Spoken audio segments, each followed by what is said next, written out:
Alright, this is Daniel Hall, Panola College. Today we're going to lash the valves on a Predator 212 head unit. So to do that, you first have to make sure that you're in the proper cylinder cycle to even begin this process. If you do this process in the wrong part of the cycle, then you're just fighting yourself. So what I usually do is I throw the flywheel back on. You can go ahead and just hand tighten your flywheel nut just to hold it in place. That gives you a good purchase to roll this engine over. Then what I do is wherever the engine may be, let's say it's in this part of the cycle, I take a screwdriver, I drop it down in the spark plug hole till it rests on the piston, and then I hold my fingers against where the push rods are, right under this little divots, and I'm feeling to see if I have any feedback on these rods, because I want to be at top dead center with no feedback. There's two top dead centers in a 4-stroke. You have a compression cycle and you have your intake exhaust cycle. If you're not in the compression cycle, you don't want to be lashing your valves. The compression cycle, you are not working your valves at all. They're in the valley on the lobe on the crankshaft or the camshaft, so there's no input being put into them. So what I'm going to do is I'm going to see I have input. This finger just rocked up. Okay. My screwdriver's coming up now. This finger's now moving. Still moving. Now my cylinder's going back down. So I know I'm not top dead center. I'm going to start feeling them again when I'm coming back up. So now I'm coming back up. I'm up all the way to the top. And I feel nothing in these two fingers. I'm rolling it right here. I'm rolling it right past top dead center. Watch the screwdriver. I'm right there's top dead center. Notice where my magnet is. It's pointing straight up the cylinder. That's top dead center right there. And there's zero feedback here. That means I'm in the valley, and that's where you want to begin this process. So leave your crank in that position so you're in the valley on those lobes. Now what we're focusing on is the little bitty gap between your rocker lash adjustment and your lash cap. So in the previous video I talked about that little lash cap. All we're looking at is the distance between this stud, this little bitty stud here, and the actual lash cap. Now for the intake, which is here's where the carburetor goes, so this is the intake valve, here's where the exhaust is, so this is the exhaust valve. Exhaust will have more lash than intake because it is cold, it is hotter. As metal gets hot, it expands. You got to give it room to expand. So this is set at 10 thousandths. So notice you can kind of hear it. That's 10 thousandths of movement because I've already set this one. And over here is 5 thousandths. You can't hardly hear 5. Kind of hear it, you can kind of feel it. But this is called a feeler gauge. These are double thickness feeler gauges, meaning the tips, which you see are ground, are at a different thickness than the shank. So this one is a 10-12, so it's a 10 thousandths here, 12 here. This one is a 5-7, a 5 and a 7. So we're just going to work on the tips on these units. My specs for my intake is 5, my exhaust is 10.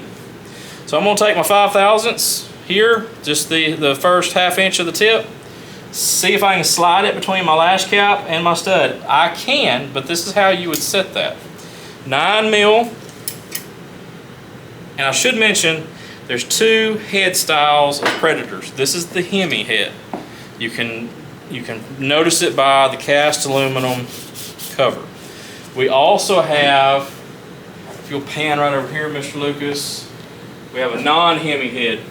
It's a stamped piece of sheet metal that is it's kind of like a stop sign, whereas this is a dome over here.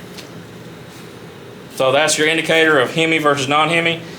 I don't really see a major difference between them. People who build these engines out say that the valve train in here is a little bit better. Tell you the truth, I like lashing the valves on the flathead versus the Hemi head.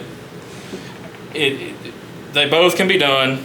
Technically this is probably a little more robust the way they built it, but that one's easier to maintain, so it's pick your own. Usually you have to know your part numbers when you buy the box to even know which one's which. When you buy the Predators, you gotta know your part numbers. So I'm putting my 5 thousandths between the stud and the lash cap, And then, actually, what I'm gonna do is I'm gonna back this off, give myself plenty of room. So see, I got plenty of room now. I'm gonna push here, slide that in. So I'm going to tighten till the point I can't really pull it out. This is why every head's a little different. This Hemi head, because of the way the locking stud is, the locking nut, when you lock this nut, it actually pulls back. So I start tight, I snug it down,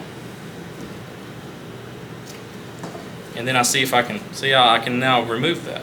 Before, it was just about to the point I couldn't remove it without really tugging. Now I can feed it under there, but I'm having to shove it pretty good. You want to feel friction. Shouldn't just fall out. So that's the trick with the Hemis. Now this side is 10 thousandths because it's exhaust. So again, loosen it off. Back that stud off. Give yourself plenty of room. Push down here. Slide that in between. Now crank it down by hand to the point, or you may have to get a pair of pliers that's square on the end here so you can purchase on it. You get to the point to where you can't, it don't want to come out. Right there. Then lock her down. Now when I'm doing this, the spec, let's see if it's got a spec.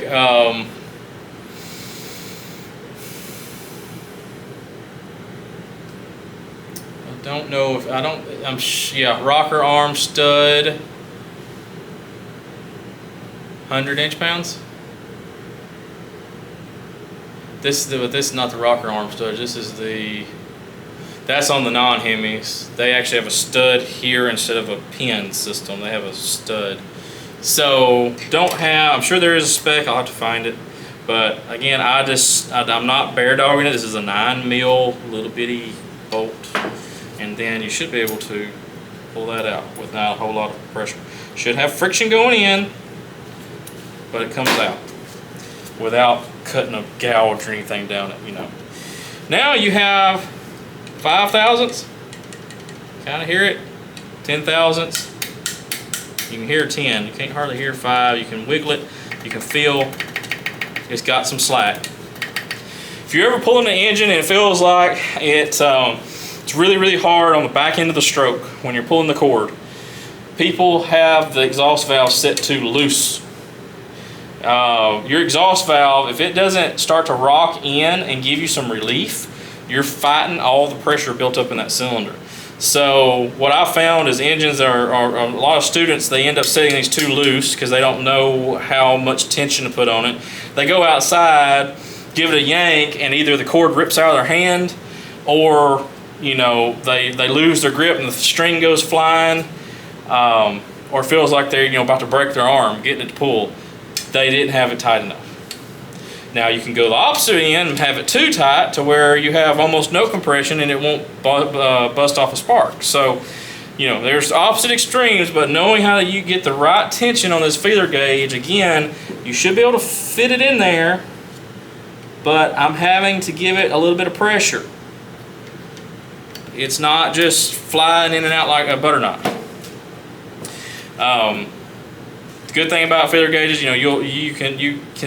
they're thin, so you'll know if you're really having to shove on it. And that's how you lash your valves. Now you can throw your head cover back on here with your gasket, seal it up, and you're good to go. So we're gonna stop it there. Thank you.